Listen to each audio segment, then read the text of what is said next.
Amigos del Blue 88.9 FM, buenos días. Amigos del Facebook, Twitter, Instagram, LinkedIn, de todas las redes sociales. Buenos días, bienvenidos al primer programa agrícola y pecuario Mi Rancho. Una semana más junto a ustedes con la bendición de Dios. Y definitivamente lo mejor de cada sábado es amanecer junto a ustedes, amigos agricultores, productores, estudiantes, amas de casa que todas las semanas escuchan este programa y pues siempre están buscando. Y esta mañana me preguntaban que no había puesto nada en las redes sociales porque lastimosamente los jueves son los que yo grabo, pero el día de ayer no pude grabar, entonces estamos grabando día viernes y tenía que asegurarme primero que mi invitada vaya a estar el día de hoy para poderlo disparar en las redes sociales. Buenos días a ustedes, muchísimas gracias por los mensajes que he recibido porque no había subido la información del programa de esta semana en las redes sociales. Les recuerdo que aunque esta entrevista es grabada, no se edita, no se corta, no se resume y va entera como si estuviéramos en vivo. Ya saben, puedes ubicarme en teléfono celular 099-339-4346, al correo jorgepaz2323@hotmail.com. En Facebook estamos como Programa Agrícola Mi Rancho, en Twitter como @PasminoPérez, en Instagram como jpasmino23 y en la página de YouTube de Programa Agrícola Mi Rancho. Recuerden esta importante mención de Biotecdor, que no te rechacen una caja de banano por cochinillas. Cochibiol es el único insecticida que mata la cochinilla y está por contacto sin dejar residuos químicos en la fruta porque no contiene químicos. Cochibiol asegura tu embarque de manera segura. Distribuidores autorizados: Agrimensu, Mivan, Seguinagro, Fertilizante y algo más. Plastiagro, Casa del Bananero, Agroinsumos Moraguí de Machala y Kinsagro. Hagan su pedido a tiempo. Un saludo también a Carlitos Quintana, que está allá atrás en controles, y es el tiempo de conocer a nuestros auspiciantes.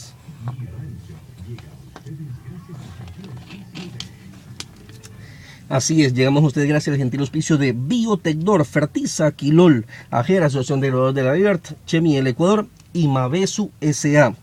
Hoy en Mi Rancho, amigo, estamos con la doctora Viana Maino, Sí. Con quien hablaremos de las alianzas público-privadas, que es su especialidad, y en la parte musical escucharemos una canción de Silvestre Dangond. Esto y más, no se pierdan hoy Mi Rancho. Alerta, Chemi el Ecuador comunica que personas inescrupulosas están falsificando su producto BC1000. El producto BC1000 es de color ámbar, no es rojo, no es café, no es naranja. Ayúdanos a denunciarlos al teléfono 099-090-2616 o al 042-835-758. No te dejes engañar, adquiere nuestros productos solo en distribuidores autorizados en la provincia de Oro. Estamos en Kinsagro y Geosiembra o directamente en Chemi del Ecuador. Si eres estudiante y necesitas asesoría para elaboración de proyectos, trabajos de investigación y titulación, Mavesu es la solución. Ofrece servicios de redacción técnica y cuadros estadísticos para alumnos de tercer nivel, ingenierías y cuarto nivel, maestrías en las especialidades ambientales, agrícolas, agropecuarias, veterinarias, zootecnistas. Más información con la ingeniera Maribel Vera al 098-894-3987. 098-894-3987. Es una ingeniera de mucho prestigio, una ingeniera de mucho conocimiento en este tema de asesoría de tesis. Pues mi tesis de ingeniero agrónomo lo hice con ella, entonces por eso se la recomiendo. Es una muy buena amiga, es una muy buena profesional, así que si usted está haciendo su tesis de tercer nivel o cuarto nivel, tiene que hablar con Maribel Vera. Carlitos, ahora sí nos vamos con el tema de esta semana.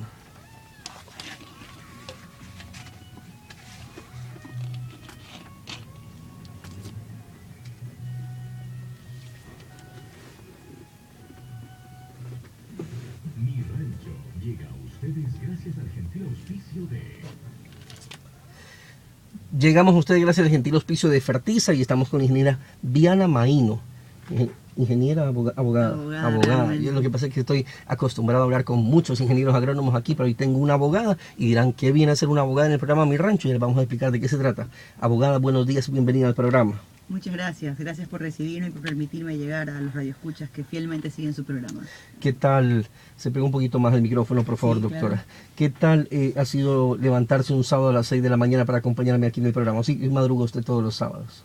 Bueno, este ha sido un sábado especialmente madrugador, pero sí, estoy motivada por poder compartir con ustedes todos esta oportunidad. Muchas gracias. Su público normalmente no es el productor agropecuario, el público, los ingenieros, los productores, no es casi el público que usted llega, o si llega también a ellos, con los temas que usted conoce. Habitualmente, la verdad, no tanto, pero mi público o la gente con la que interactúo tampoco son puramente abogados. Realmente, por los temas a los que yo me dedico, sí tengo un ambiente diverso, ¿no? Me muevo realmente entre personas que hacen producción, mucho, y un poco se topa eso con el tema de este programa, ¿no? Muy bien.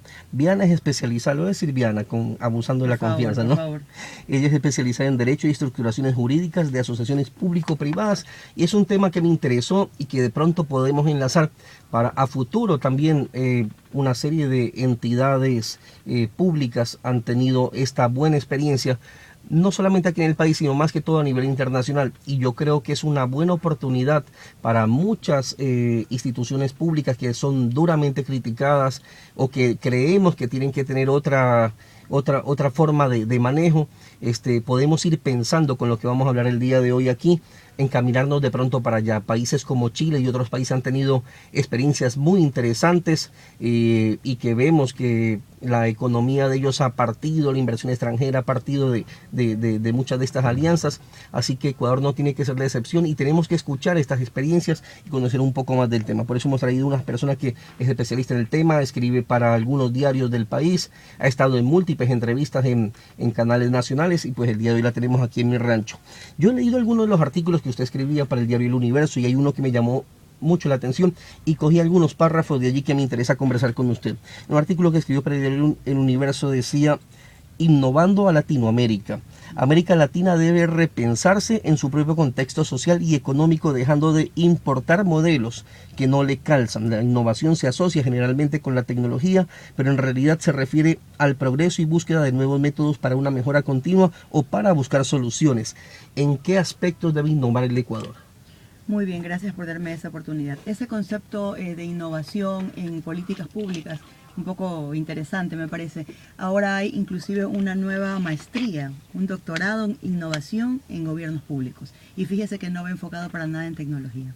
Bueno, parcialmente, por supuesto, pero no se trata de eso. Cuando pensamos en innovar, y el planteamiento que yo ponía en esa editorial al que usted gentilmente se refiere, me orientaba más bien a innovar conceptos y maneras en las que hacemos las cosas. Porque ¿qué sucede? Que tenemos la tendencia, y esto es un tema a nivel Latinoamérica, a copiar modelos, leyes, estructuras, diseños de países generalmente avanzados. Y entonces nos encontramos con que nuestros estándares, específicamente voy a poner un ejemplo, de licenciamientos ambientales o normas son canadienses o son de escandinavas. Y eso es muy bueno, pero de pronto es muy bueno para esos países, porque los estándares, y esto es parte del tema de la innovación en políticas públicas, deben de ser diseñados para el medio. Entonces no se puede poner estándares o ajenos, o demasiado altos, o demasiado diferentes que lo que los de uno en su propia sociedad y contexto público y privado requiere. Entonces, ¿en qué deberíamos de innovar? Yo diría que si vamos a Ecuador, deberíamos de repensarnos como un país del cual nuestra economía vive. Y eso es el tema de sectores estratégicos. Me refiero a petróleo, me refiero a energía, me refiero a electricidad, y en la parte productiva privada, agroexportación, porque de eso vivimos, de comercio exterior, de producción agrícola. Y le cuento que justamente el día de hoy hablaba con el subsecretario de redes de innovación del Ministerio de Agricultura, y él me decía, y me parecía un tema bastante interesante, el tema de innovar no es inventarse cosas o traer cosas del extranjero, pero aquí hemos estado trabajando al revés. Sembramos cualquier cantidad, hablemos de arroz, maíz, y después vamos a buscar el mercado, cuando deberíamos trabajar al revés. Y no es que estamos descubriendo el agua tibia, sino que se debería hacer así, y es parte de la innovación que se quiere hacer en el ministerio, en este caso que me comentaba él, buscar primero el mercado, qué es lo que quiere el mercado, qué variedades quiere, qué tipo de certificaciones quieren, y después nosotros venir aquí adentro y decir, necesitamos esto en tales cantidades y empezar a trabajar así. Eso es parte de innovación y no quiere decir traer nuevas tecnologías, sino que trabajar de distinta forma. Correcto, exacto, y mire, justamente uno de los temas que voy a próximamente publicar también en otro artículo, sino que el tiempo a veces a uno se le queda, ¿no? Justamente es innovación en comercio exterior. ¿Qué es lo que hacemos? Exactamente lo que usted dice, se siembra, se produce y se calcula o se trabaja en función de un mercado local.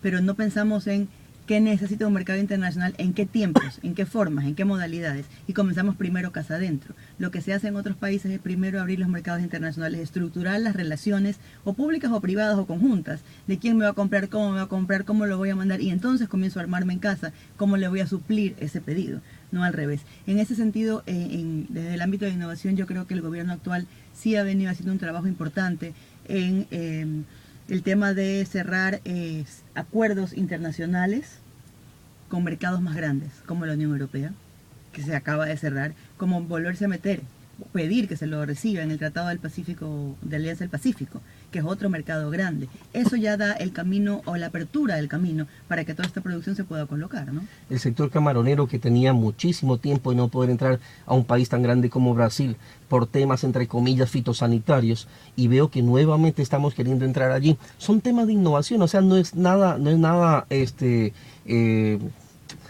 diferente lo que hay. No, perdón, me equivoqué. Queremos tener mejores resultados y no los hemos tenido como lo hemos venido manejando. Hay que hacer las cosas de una forma distinta. Estamos entrando a mercados, y yo veía en sus artículos que usted decía que sí se han hecho algunos acuerdos, pero necesitamos acuerdos más agresivos. Tenemos que buscar algo más, pero sí tenemos que prepararnos con los pocos acuerdos que tenemos ahorita y empezar a trabajar con ellos para buscar algo más allá. Sí, sí, es correcto, y eso también nos obliga, como usted dice, innovación no solamente es inventarse cosas nuevas, ni tecnológicas, ni sofisticadas, es cambiar la manera en la que pensamos y nos organizamos, en lo cual no somos los más expertos en nuestros países, en la parte de organización y prevención, pero de ello es donde realmente parte la competitividad, que creo que es un concepto y un objetivo, debería de ser un objetivo que debiera ir completamente asociado a la innovación, porque ¿cuál es el motivo por el cual queremos innovar? No es para hacer algo nuevo, para inventarnos algo, por curiosidad, otra forma de hacer las cosas. Es para al final ser más competitivos. Esa debería ser la búsqueda final. Así es. Dentro de este mismo artículo decía usted, el objetivo del Estado debiera ser potenciar el desarrollo económico de sus ciudadanos, viabilizando la empresa y el emprendimiento sustentados en la educación. Hay algunos emprendimientos, incluso yo he tenido aquí algunos emprendimientos, los he mostrado, les he dado apertura para que se hagan conocidos, pero la pregunta es, ¿hay incentivos para emprender en el Ecuador? Y si es que, bueno, en Ecuador emprender es bastante caro también. ¿Qué podemos hacer sobre este tema? Bueno, justamente en el tema del emprendimiento usted toca un tema muy importante, muy interesante. Efectivamente es caro el emprendimiento, pero creo yo que no es caro en sí por los insumos ni por lo que a uno le cuesta emprender, sino por las dificultades diversas, administrativas, políticas, los requerimientos dispersos, difusos y de diferentes órdenes que deben de cumplirse para poder emprender. Quiero decir que el emprendimiento es costoso más que por el costo en sí del producto o el servicio que se va a brindar, por las ineficiencias regulatorias que lo vuelven caro. Entonces, entiendo justamente por una publicación que salió hoy en prensa que va a haber una nueva ley 2 de fomento productivo, una ley 2 de fomento productivo que, como usted sabe, el año pasado fue publicada la primera y en diciembre, a fines de año, su reglamento. Va a haber una ley 2 y en esa ley 2 justamente ya tienen considerado incorporar reformas para la ley de emprendimiento, justamente para facilitar el tema, porque lo que yo creo, reitero mi concepto, es que es difícil y engorroso, y eso lo vuelve caro. Debería de haber una motivación en términos de simplificación, porque se supone que un emprendedor no es una corporación industrial enorme que tiene muchos departamentos y muchas áreas y mucha tecnología para cumplir con todos los controles. Se supone que es alguien pequeño que quiere comenzar a crecer, y eso es lo que debiera de motivar el Estado, ¿no? No dedicarse él a producir, él a crecer, él a hacer industria, él a hacer empresas, sino plantear y generar las condiciones macroestructurales, económicas y regulatorias para que los demás lo puedan hacer, nada más. Y menos es más. Menos es más. Así es. Y le cuento que este tema no es mi fuerte. Me he venido preparando, siguiendo las entrevistas que usted ha realizado, leyendo sus artículos. Y he encontrado muchas cosas muy interesantes y usted se me iba adelantando en una. Afectan severamente la confianza empresarial, la fiscalización tributaria y laboral sesgada, la aplicación de la ley con dedicatoria, la arbitrariedad, la corrupción y la informalidad. Todo esto aleja la inversión en nuestra región, dado que aquella valora la estabilidad regulatoria. Igual trato y transparencia. ¿Cómo llamar a una inversión extranjera? Es mi pregunta, con la etiqueta de corrupción que tenemos aquí en el país y con la etiqueta de persecución que hubo años atrás también a los emprendedores o a las empresas privadas. Al sector privado, sí, es correcto. Lamentablemente salimos, y lo bueno es que ya estamos saliendo, de todo este tiempo yo me atrevería abiertamente a calificarlo como muy gravoso, persecutorio si se quiere, a la producción. Con conceptos, pienso yo, sesgados, confusos, no los comparto en tal caso, de que el empresario o el productor era malo, porque quería hacer dinero. Querer hacer dinero no es malo. Querer hacer dinero mal es malo. El ser humano debería de buscar mejorar su situación, crecer y evolucionar, y eso no puede ser malo. El Estado debería de estar allí para generar esas condiciones. Entonces, un poco planteándonos el tema de la inversión extranjera, sí, el inversor extranjero escoge un país, lo escoge. Y muchos países, la mayor parte, están abiertos buscando inversores extranjeros. ¿Con quién competimos como Ecuador? Competimos con los vecinos, porque no somos comparables ni con Singapur, ni con Europa, ni con países que son de distintos órdenes de realidades económicas y políticas. Nuestros vecinos son nuestros competidores, y el inversor extranjero va a tener que escoger entre los proyectos o los nichos de inversión de cualquiera de los países de la región latinoamericana, porque entre ellos va a escoger. El tema corrupción no nos ayuda, sin embargo los cambios que están habiendo, la judicialización, el tema de la apertura a las investigaciones inclusive en el extranjero, sí están dando señales positivas de tratar de ir saliendo de eso, y tal vez, si se quiere, el mal de otro en este caso nos ayuda un poco. No somos el único país de la región que tiene esa coyuntura. Entonces, un poco, pero somos pequeños, tenemos una economía pequeña, lo cual significa que también los cambios deberían ser más fáciles. Es mucho más fácil, entre comillas, moralizar Ecuador que moralizar Brasil. Entonces, eso, de cierta forma, yo lo veo como una oportunidad, que con la voluntad política adecuada y con el apoyo, porque si estamos siempre hablando del tema de las alianzas público-privadas, no son solamente para un proyecto o una inversión, sino que son realmente un trabajo en conjunto del sector privado con el público para sacar un país adelante. Entonces, creo que eso lo podemos ir superando con intención de ambas partes y trabajo. Y se ve intención sobre todo ahora. Muchas empresas que en años anteriores salieron volando a Perú, algunas están queriendo regresar, retomar, otras empresas que no estaban aquí están poniendo los ojos nuevamente en Ecuador y viendo qué facilidad hay para regresar o para venir por primera vez aquí. Esa es una oportunidad, no hay que desperdiciarla. Y siguiendo con sus artículos muy interesantes, en estado crítico se encuentra América Latina, decía usted, en cuanto a niveles de percepción de corrupción. Alertó con su último informe del 2017 la ONG Transparencia Internacional, cuyo índice de 180 países clasificados por los niveles percibidos de corrupción en el sector público refleja que solo 14 de los 32 países latinoamericanos tienen puntajes superiores al promedio mundial de 43, estando el Ecuador ubicado en la posición 117. La pregunta es, ¿qué le pasa a América Latina? El día que tengamos técnicos verdaderos en las empresas públicas, vamos a cambiar, porque en empresas públicas lo que más encontramos es políticos, menos técnicos. Yo le tengo una palabra para responder eso: populismo. Y ese es otro tema del que hay que hablar, y yo me comprometo a escribir también sobre el tema entre todos mis pendientes. Ese es el populismo. El populismo lo que busca es generar en la ciudadanía condiciones que en principio y rápidamente parecen óptimas. Regalar cosas, inclinar las percepciones, y a costa y a cuenta de eso arrasa con los técnicos, arrasa con los profesionales, arrasa con lo que debe de ser, arrasa con la planificación, arrasa con todo lo que debería de ser la orientación de un Estado para privilegiar una coyuntura momentánea y posicionarse en el gobierno. Y aquí viene la cereza del helado. ¿Para qué se posicionan en el gobierno? ¿Para qué buscan asentarse? Y cuando digo posicionarse, no es por 3, ni por 4, ni por 5 años. Es quedarse. ¿Para qué? Lamentablemente es nada más que con incentivos personales, personalísimos, inclusive, lamentablemente, en muchos casos, económicos. A los ecuatorianos o a todo el mundo nos gusta que nos regalen cosas, pero esas dádivas que venía dando el gobierno, y no me gusta hablar de política y no quiero hablar de política, pero esas dádivas nos venían haciendo más daño o que darnos soluciones. Hablando en la agricultura, que no es su tema, pero que le comento, se incentivó mucho los kits agrícolas en algún momento para arroz, y lo que hizo fue que suba la producción de arroz, sí, pero tenemos tanto arroz que no sabíamos ni a quién vender, y generamos un problema de una posible solución que querían hacer ellos. Bueno, lastimosamente, aparentemente ya se han tomado los correctivos y ya no se va a seguir con ese tema. Y mucha gente critica que por qué no se sigue con esas dádivas, esos kits y ese tipo de cosas, que lo que hacen es perjudicar, en este caso, al sector agrícola. Claro, en este caso, mire, es un ejemplo evidente de lo que es destruir la planificación y un proceso o una idea a largo plazo para que sea sostenible un sector con algo de inmediata satisfacción. Lo barato sale caro. Así es.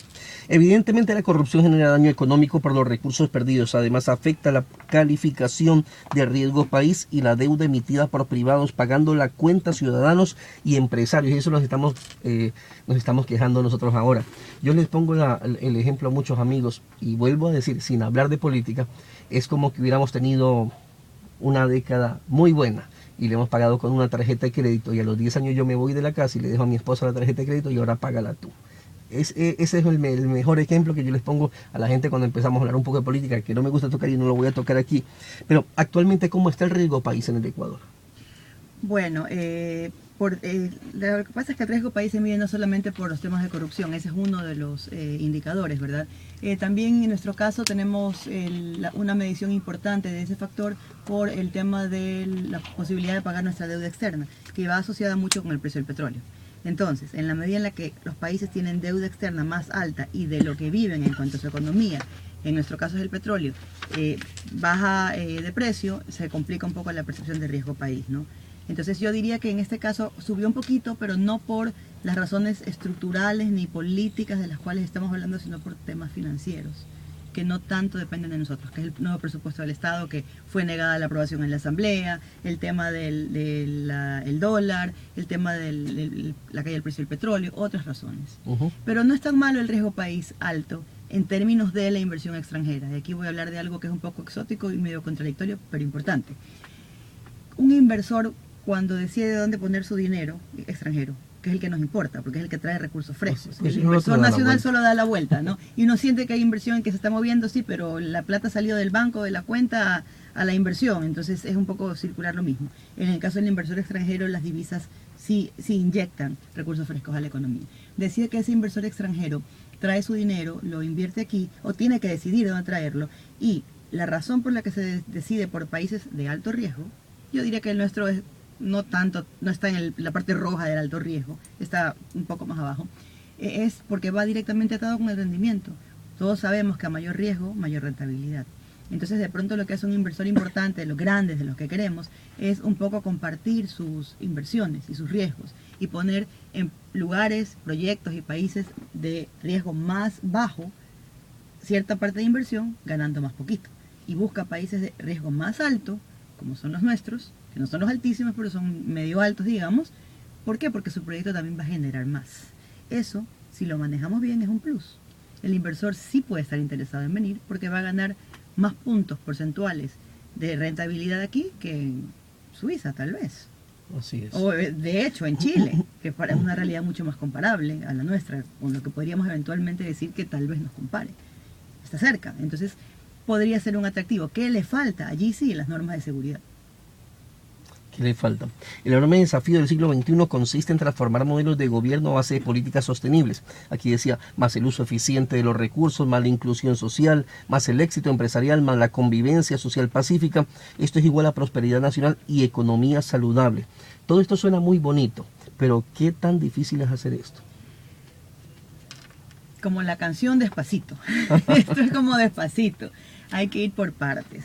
Pero el que no sabe a dónde va, decía en una charla que tuve realmente de un tema mucho más amplio, no era este tema técnico, era sobre liderazgo y aportes a la ciudadanía desde tu ámbito de acción. Esa contribución, el que no sabe a dónde va, de seguro no llega a ninguna parte. Tiene que haber una visión de Estado, una agenda de Estado de mediano y de largo plazo, en la que tú definas prioridades, sectores inmediatos, sectores mediatos, sectores que puedes esperar a atender, pero sostenidamente ir avanzando. Esos debieran de ser objetivos de Estado. Y efectivamente en los negocios deberíamos de pensar en responsabilidad social corporativa, en inclusión social, pero concomitantemente. Primero tenemos que desarrollar el país, desarrollar la empresa, desarrollar la economía, para luego insertar estos conceptos y no irnos al revés, como sí lo hacen en otros países, que la política número 1 de Estado es la inclusión social. Entonces te ponen que tienes que contratar tantas personas con discapacidad, tantas personas con tales y cuales condiciones y tal. Pero en un país como ejemplo el nuestro, que el índice de desempleo es altísimo, esas políticas tienen que dimensionarse y realmente racionalizarse de acuerdo con la economía y con la realidad social de uno, ¿no? Ese es un poco volviendo al tema de la innovación. Hay que aterrizar las cosas a la realidad de uno y priorizar, sí, lo que es más inmediato sin olvidar lo otro que se desarrollará en unos años más. Así es. Antes de irnos a la primera pausa, ¿puede un país como Ecuador crecer y proyectarse comercialmente sin alianzas público-privadas? Yo pienso que en los tiempos que vivimos, internacionalmente hablando ya en términos de una comunidad internacional real, no, estaríamos totalmente desfasados. Muy bien. Señor agricultor, para esta temporada visite Fertiza. Tenemos paquetes tecnológicos, semillas certificadas, fertilizantes y agroquímicos para arroz y maíz con subsidio. Fertiza es la solución para su cultivo. Quilol, cuida tu salud y la de tu familia. Limpia tus alimentos antes de consumirlos. Desinfección de manos, equipos, utensilios de cocina. Quilol es un extracto de semilla y pulpa de cítricos. Es bactericida, fungicida, mevicida y antioxidante natural. Encuéntralo en todos los Supermax y supermercados El Coral. Contactos al teléfono 042-836-314 y 099-738-7380. Quilol de bienestar y salud para tu familia. Carlitos, vamos con el primer corte publicitario y retornamos con más del programa. Ahí entramos de una.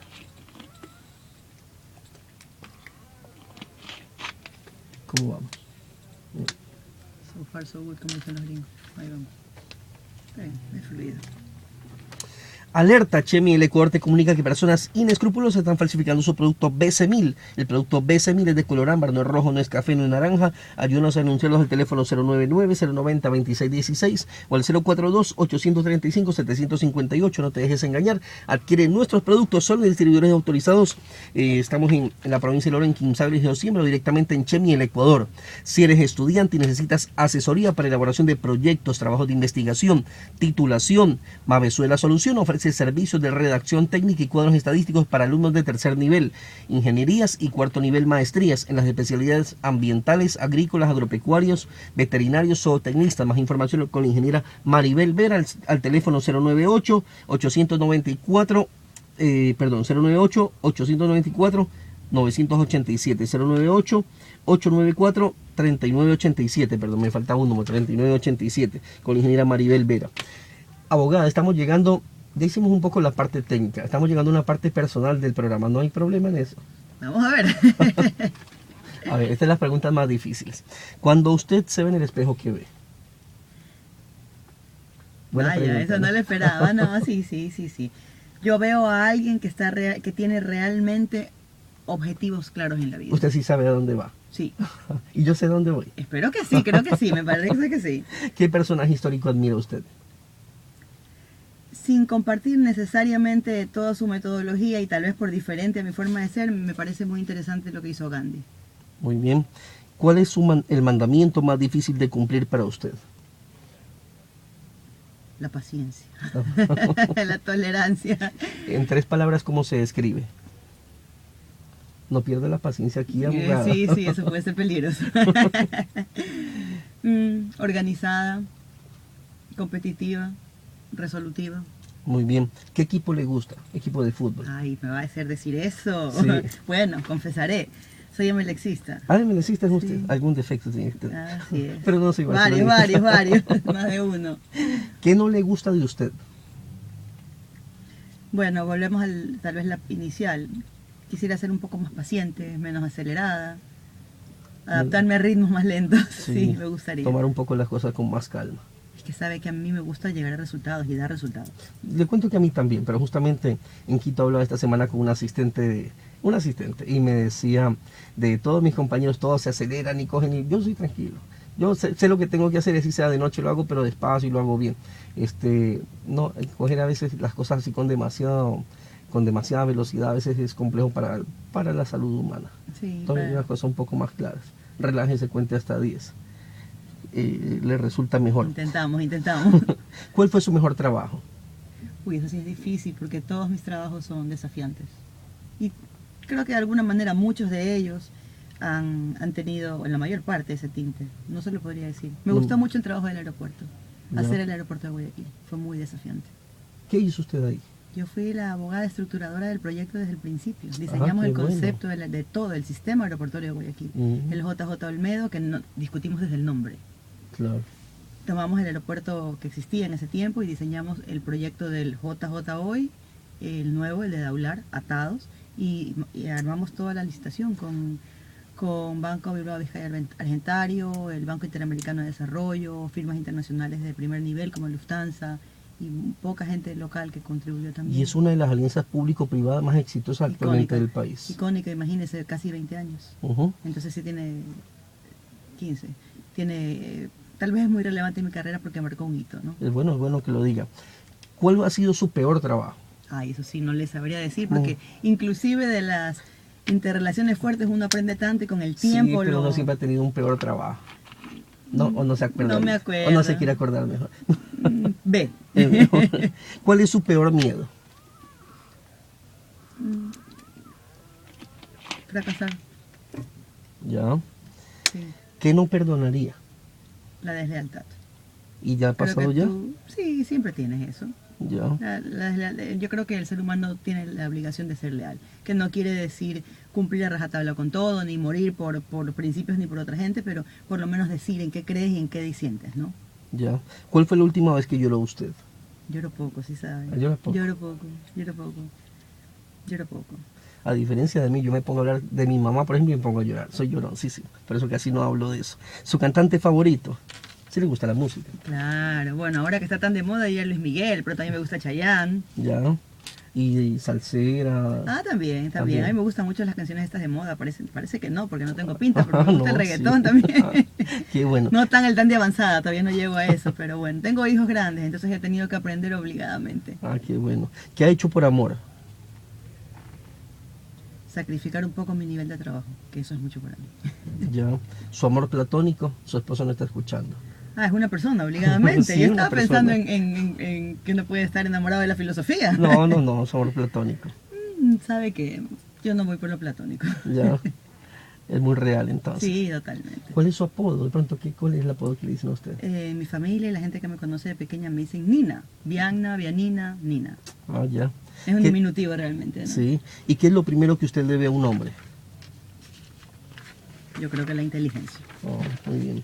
Una respuesta muy inteligente. es la verdadera. Bueno, sigamos ahora sí con el tema técnico. El Estado está para servir al ciudadano, decía usted también, y está para crear las condiciones estructurales para dinamizar la economía, lo dijo hace un momento, no está para ser el motor de la misma. Esto lo traje a colación porque a veces pensamos que en el caso agrícola tenemos que sembrar, cosechar y después el Estado me tiene que ayudar a vender, cuando no debe ser así. Lo decía hace un momento, busquemos mercado, no tiene que buscar solo el gobierno necesariamente, busque el mercado y ahí empieza a sembrar lo que te van a comprar a ti o lo que ya tienes amarrado.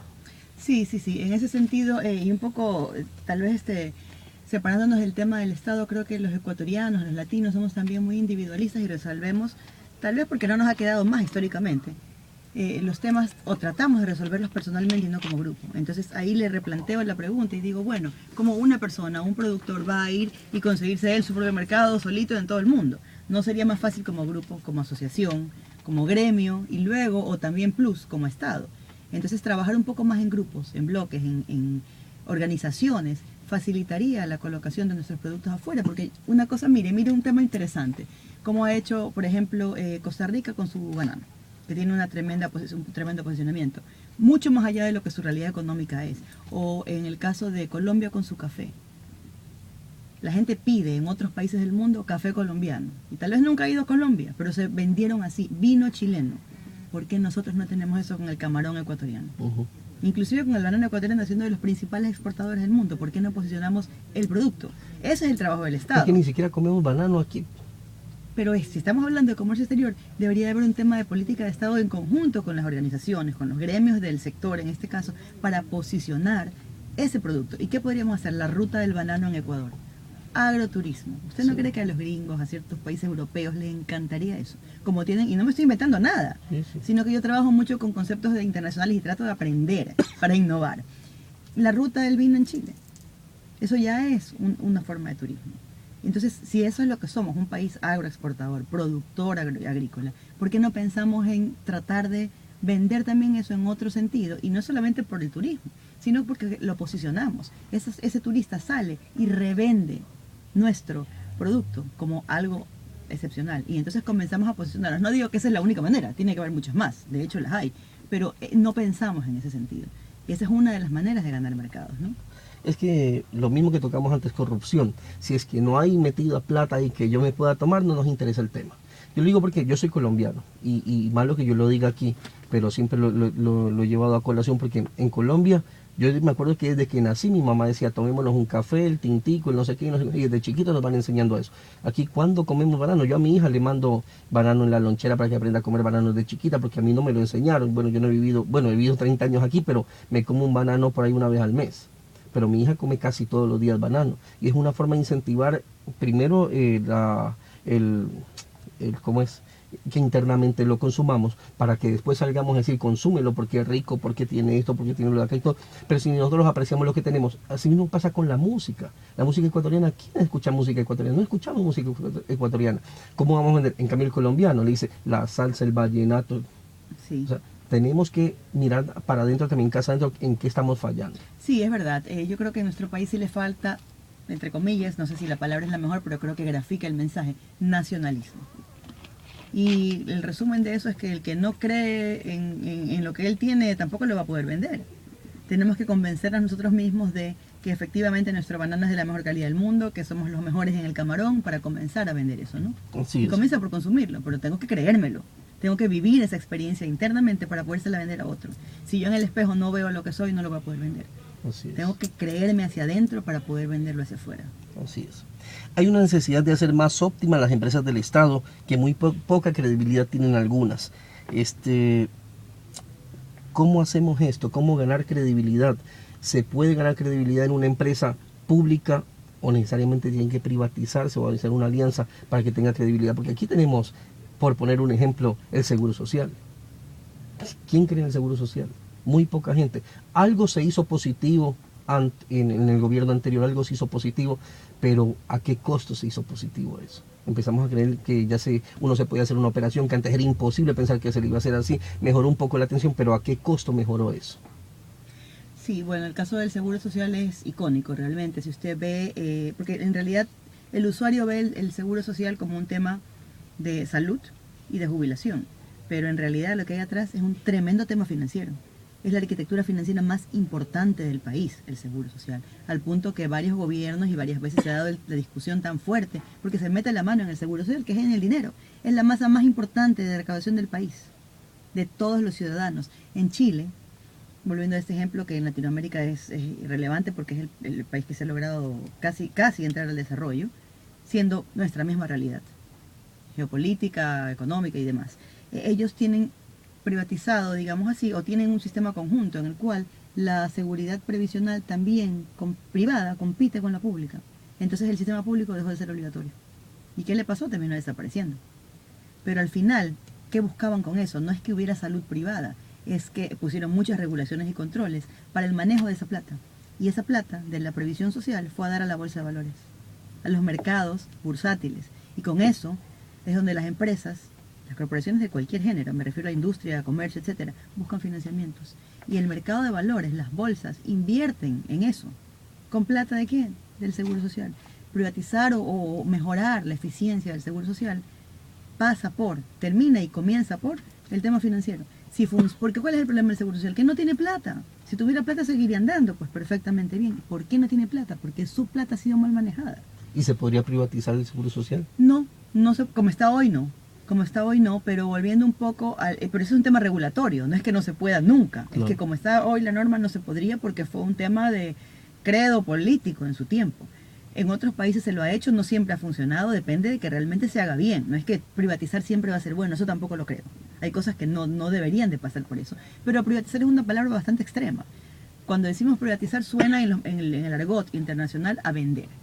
A zafarme como Estado, a vender, a enajenar. Y no toda empresa es vendible. No, y no debe de ser tampoco, porque cuando hablamos de la cogestión público-privada, no necesariamente, en realidad no estamos hablando de vender, estamos hablando de invitar al privado a administrar algo y encargarse de él como único y exclusivo titular por un tiempo. Con la vigilancia del Estado. Completa vigilancia y él con obligaciones de invertir dinero y mejorar eficiencias. Y dentro de eso se pueden reducir atribuciones de ese privado y en el caso del Seguro Social, por ejemplo, sería muy interesante explorar que alguien de perfil financiero que tenga mucha experiencia en eso, en ese nicho específico, pudiera mañana operarlo. Y no me refiero a ni siquiera una APP porque es muy fuerte. Administración del dinero, nada más. No de la parte médica, no de la parte previsional, no de la parte de pensiones, jubilaciones, atención, nada de eso. Solamente el manejo del dinero. Un ente financiero especializado. Usted vería cómo mejora. ¿Por qué? Porque volvemos a la génesis de todo esto. El Estado per se no es un buen administrador. No porque las personas que trabajan en el Estado no lo sean, es porque no continúan. no hay estabilidad, no siempre hay profesionalismo, lo que decíamos, que a veces responden a temas populistas o políticos y entran muchas personas que del tema no saben nada y luego salen. Y luego cambian las políticas porque vienen otras personas con otras políticas. Entonces, en un tema de profesionalismo, la estabilidad de las personas y la estabilidad de las políticas es importante. Y eso es lo que en la empresa privada sí hay. Y en la pública no. Esa es la diferencia. Muy bien. La ley de fomento de inversiones permite el ingreso de empresas privadas al país, pero ¿basta con esto para ser un país atractivo para inversión? Bueno, en efecto se ha venido trabajando mucho desde el año 2015, me parece que fue la Ley Orgánica de Alianzas Público-Privadas, y luego su reglamento 2016 y luego otras normas, y finalmente a lo que usted se refiere, que es a la ley es una ley tributaria, de fomento a la inversión privada, ¿no? Sí, yo creo que en el país se están dando señales a nivel internacional de apertura a estos mercados. Estas leyes son importantes, son muy importantes. Creo yo que en realidad benefician un poco más la economía local y a la inversión local que a la extranjera, porque como le decía y como usted mismo decía, la inversión extranjera se fija mucho más en que, no tanto en que el impuesto sea 22 o 20 o 18, sino qué nivel de seguridad me das para ir a montar una tremenda planta industrial que la tengo en Colombia, ahora en Ecuador. O qué nivel de certeza me das en los próximos 50 años para manejar un puerto. Y después me fijo en el impuesto. Así es. Son otras condiciones macro las que realmente definen al inversor en venir o no. Pero creo que son señales muy importantes para hacer más competitivo el país, porque en otros vecinos y comparables sí las hay. Y si aquí ni siquiera tienes la norma que da la señal de que si te interesa, de que estás dispuesto a recibirlo, de que le vas a facilitar temas de procedimientos y trámites, si ni siquiera la tienes, entonces evidentemente tu ambiente es menos atractivo. Y cogiéndome un poco de las palabras que usted dice, las condiciones en cuanto a impuestos deben mantenerse para ser un país para poder invertir. Bueno, la ley de fomento productivo establece una exoneración para nuevas inversiones. En general, en todo el país, 12 años. En cantones, Quito y Guayaquil es menos, son 8, porque están queriendo incentivar la inversión en otros sectores, ¿no? Y han incluido nuevos sectores de inversión priorizados para la exención del impuesto a la renta. Específicamente por el tema de este programa, voy a mencionar el sector agrícola, agroindustrial, agroasociativo y sustitución de importaciones y fomento de exportaciones. Quiere decir que a este tipo de nichos, que acabo de mencionar específicamente, están previstos para exonerarse en las nuevas inversiones que se hagan en estos sectores de impuesto a la renta, lo cual es muy bueno. Tiene un tema de IVA agrícola 0%. Todavía no sale, pero ahí tiene que haber el decreto ejecutivo que lo viabilice para esos temas. Para ISD, para la compra de insumos productivos. Usted sabe que se compran muchos insumos para la producción agrícola aquí. Está exonerado también vía un contrato de inversión que se debe celebrar con el Ministerio de Comercio Exterior. Entonces sí hay mecanismos que yo creo que van a ayudar mucho a, fuera de la parte económica inmediata, a dar las señales claras para atraer inversiones más grandes, que pienso yo son un paso 2. ¿Y cuál ha sido la experiencia del Ecuador en las alianzas público-privadas? Ya nombramos un poco lo que es el aeropuerto José Joaquín de Olmedo. ¿Qué otras experiencias hay? Bueno, hay varias. Mire, ahí yo quiero hacer una precisión.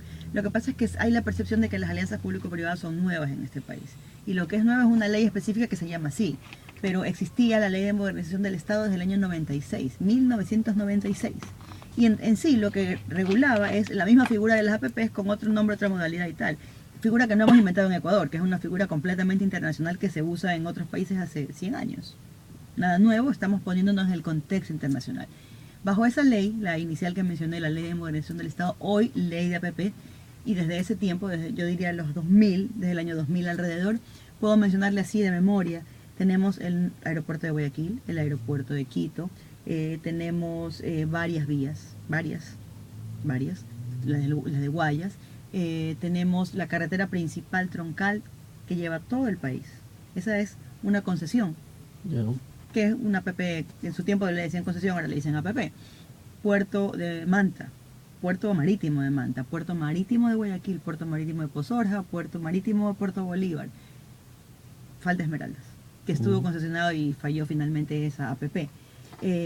Temas eléctricos también se llaman concesiones, pero tienen una regulación distinta. Entonces sí, hay varios, ahí licitándose el viaducto Quinto Puente, Puente Sur, que ahora debería ser en estas semanas que vienen, el tiempo de las ofertas, un proyecto bien importante. Entiendo que están pensando también en algún tipo de modalidad asociativa con el sector privado para la transmisión eléctrica de la línea nororiente. ya hablando de otros sectores que no es el transporte. Los típicos son transporte, ¿no? Claro. Pero porque son los más fáciles, los menos riesgosos para un inversor, los más claros que hay que desarrollar. En otros sectores se puede hacer, pero en sí se admite en prácticamente todos los sectores, ¿no? ¿Y cuáles son las ventajas y desventajas de este tipo de alianzas? Yo le diría, para comenzar por el final, que en las desventajas depende mucho de qué tanta capacidad haya en el gobierno para controlar y modelar lo que se está haciendo. O sea, cuando cierras una asociación con un privado y nunca la controlas, nunca la revisas y no sabes qué es lo que él hace, siempre te va a salir mal.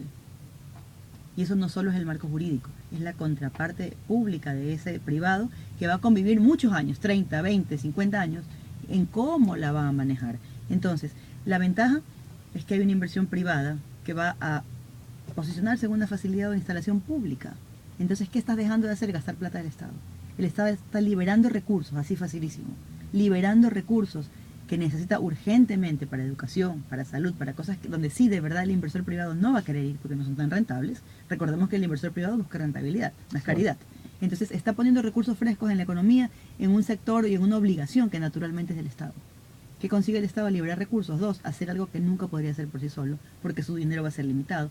Mientras el privado lo debe de desarrollar, lo debe de manejar, en teoría bien, si lo controlamos bien, debe de cumplir con dar mejor calidad al usuario, mejor eficiencia en los servicios o productos que daba el Estado o que pensaba dar. Debería ser mejor que el público, si lo prestara también. No solamente es construir y desarrollar, sino prestar el servicio a lo largo del tiempo, porque casi siempre va a ir afecto a un servicio de transporte. Si es una vía, pues estamos hablando de cómo yo como usuario ciudadano me transporto por el país. Debería ser mejor que si no está concesionada. Así es. Hace falta mercados multilaterales, decía usted en alguna entrevista, más grandes. Algo está haciendo el ministro Campana, pero ¿a qué mercado debemos de pronto apuntarle? Yo creo que hay que consolidarlos, porque el que mucho abarca poco aprieta. ¿Cuáles son nuestros principales compradores, nuestros principales, los que llaman socios comerciales? Estados Unidos, en la Unión Europea algunos cuantos países, estamos queriendo incursionar en Asia, en China y por ahí algo más, en la parte del camarón, ¿no? Yo creo que deberíamos de tratar de cerrar frentes en esos, porque somos un país pequeño, con recursos pequeños, con un equipo público que no es tampoco grande y está tratando de hacer un esfuerzo importante. Yo me focalizaría en nuestros principales socios comerciales y trataría de generar mejores condiciones de las que hoy hay con los tratados marco que ya existen. Eso es lo que yo pensaría como prioridad. Muy bien, he tomado la lección. ¿Y si he aprendido yo algo? ¿Sí? Ahí sí, no sé. Parece que ya sabía bastante. No, estaba detrás de su reportaje ahí aprendiendo un poco. Microorganismos eficaces es un inoculante microorganismo natural utilizado en todo tipo de cultivos como mejorador de las condiciones físico-químicas y microbiológicas del suelo. Además, acelera la descomposición natural de los desechos de cosecha. Estimula el crecimiento de las raíces, mejorando la absorción de agua y nutrientes. También incorporar los microorganismos benéficos del al suelo. Se ayuda a desplazar patógenos causantes de enfermedades, incluso reduce nemátodos y por ende disminuye el uso de fungicidas y nematicidas. Encontrar en las oficinas de AGEAR Ecuador llamando al 046-017-110 o al 098-844-5820. Quilol, cuida tu salud y la de tu familia, limpia tus alimentos antes de consumirlos. Desinfección de manos, equipos utensilios de cocina. Quilol es un extracto de semilla y pulpa de cítricos, es bactericida, fungicida, mebicida y intoxicante natural. Encuéntralo en todos los Supermaxi, Hipermercados El Coral. Contactos al teléfono 042-836-314 y 099-738-7380. Quilol de bienestar y salud para tu familia. Carlito, vamos a la segunda pausa publicitaria y retornamos con la parte final del programa. Ya se acabó, doctora. Rapidito, se pasó una hora. Sobreviví. Oiga, qué chistoso que usted hasta comparte personal. Yo. Sí, pues cualquiera me avisa. Oye, le voy a hacer una pregunta. Es que eso se trata. Sorprenderlo a uno. Bueno, amigos, estamos ya llegando a la parte final del programa. Yo no me sorprendí con la parte personal. Porque que justamente, imagínense si yo le digo, doctora, venga preparada que le voy a preguntar cuál es su apodo, cuál fue su mejor trabajo, qué es lo primero que le ve a un hombre, cuál es su amor platónico. Entonces, no, eso no. Claro. Toda la gente viene preparada a las preguntas técnicas y cuando salgo con eso, ayer incluso me encontraba al director general de INIAP en Quito y me decía, se acordaba, él me dice mi rancho, ni mi nombre, mi rancho, y me decía, oye, esa pregunta que me hiciste que es mi amor platónico, dice, yo estaba que sufría con esa pregunta, fueron más difíciles que todas las que me hiciste antes, pero justamente de eso se trata. El efecto sorpresa, sí. Sí, el efecto sorpresa. Bueno, doctora, ¿qué tal se sintió en el programa? Muy bien, muy a gusto, muy fluido, la verdad que muy agradable. Le agradezco mucho esta oportunidad. Y cree que podemos utilizar lo que hemos hablado el día de hoy aquí para de pronto pensar en hacer alguna alianza público-privada en el sector agrícola y pecuario. Creo que sí, creo que sí. En esos sectores en específico yo pensaría que pudiera considerarse un tipo, porque usted sabe que hay modalidades, alianza público-privada es cualquier mecanismo y es una línea de muchas opciones de asociatividad. Yo pensaría que en ese sector podríamos estar aterrizándolo en más bien una operación, que el sector privado administre, no necesariamente que sea ni venderle ni que se adueñe de todas las atribuciones, sino netamente una administración como gerencial de determinadas instituciones o inclusive atribuciones. ¿Y usted no ha planteado de pronto algo de esto a un gobierno seccional o gobierno nacional, de qué es lo que se podría privatizar en el sector público en cuanto al tema agrícola? ¿No ha pensado meterse en ese ámbito usted? Bueno, realmente no lo he considerado tanto en el ámbito agrícola porque no es lo más inmediato en términos mire que no así de importancia, porque siendo un país agrícola debería ser muy importante, pero en términos de rentabilidad para el inversor, porque usualmente buscamos proyectos muy grandes. Esto sería, como yo lo visualizo en primera instancia, obviamente habría que estudiarlo un poco más, como un proyecto de administración, como un proyecto de ceder la administración a un privado. Mejorar procesos. Exacto. Yo lo vería en una primera instancia así, además por lo sensible que es el sector. Porque un error en una APP demasiado agresiva de trasladar todo el manejo a un privado pudiera dejarnos sin arroz, sin banano, sin ese tipo de cosas o en muy malas condiciones, ¿no? Entonces yo exploraría más una modalidad más leve, pero creo que pudiera ser tremendamente efectiva. Y interesante. Y si hablamos de innovación al inicio del programa, podríamos innovar con alguna pequeña, con algo más pequeño y todo, ver qué resultados tiene y poder hacer algo más macro a partir de eso. Sí, comparto eso. Bueno, doctora, su despedida, ahorita le están escuchando una serie de productores, gente del sector privado, gente del sector público. ¿Qué les puede usted decir a ellos como despedida? Yo les diría, bueno, además de agradecerles por su tiempo y paciencia para habernos escuchado, yo les diría que tenemos a inicios de este año que motivarnos para trabajar conjuntamente en el país que queremos, que como decíamos hace un momento, el que no sabe dónde va no llega a ningún lado. Históricamente yo he trabajado en el sector público, en el sector privado, es una combinación interesante de idiosincrática la que tengo en mi cabeza. Y yo creo que el sector privado está muy acostumbrado a cargarse, a que el público le haga todo, le resuelva todo, tienes que quitarme estos impuestos, tienes que resolverme este problema, mientras yo me dedico a producir. Y creo que el sector público ha venido históricamente pensando en necesito plata, cómo pongo más impuestos, cómo me financio, colgándome a su vez en el empresario privado. Esa idiosincrasia creo que tenemos que cambiarla y entender que un país se compone de dos sectores, público y privado, y que si no se alinean en trabajar conjuntamente, de verdad no llegamos a ningún lado. Creo que la verdadera colaboración público-privada, la verdadera articulación, no solo es una APP, esa es una de las maneras, es realmente que el privado se comprometa a trabajar con el público en políticas, en decisiones, pero a trabajar de verdad, objetivamente y no solo en beneficio de un empresario, de un grupo, de un gremio, de un producto, sino cómo esto de verdad sería mejor de esta manera para que funcione para todo el país. Porque si no hay país, no hay producción tampoco. Necesitamos hacer un país viable y eso se hace solo de la mano de los dos sectores. Eso me parece un tema bastante interesante. Y otra cosa que vale la pena mencionar es que recursos en el Estado en este momento no hay, pero tenemos que buscar inversión o buscar estas ONGs, hablando del sector agrícola. Yo me enfoco mucho en el sector agrícola. Hay mucha ONG afuera que tienen recursos y que quieren invertir, pero en proyectos bien planteados, en cosas sustentables. Y justamente, y lo voy a decir, y malo que yo lo diga así, pero encontré un recorte del periódico de una ONG italiana que estaba invirtiendo recursos en unos centros de acopio, en unos centros de fermentación de cacao para mejorar el proceso, porque Ecuador en cuanto a la parte agrícola en cacao no necesita mucho asesoría, pero en cuanto a post cosecha, en mejor fermentación, un mejor secado, sí necesitamos. Y ellos tienen los recursos y tienen los laboratorios y no los ponen aquí porque dicen que no los habían tomado en cuenta, nadie los había llamado.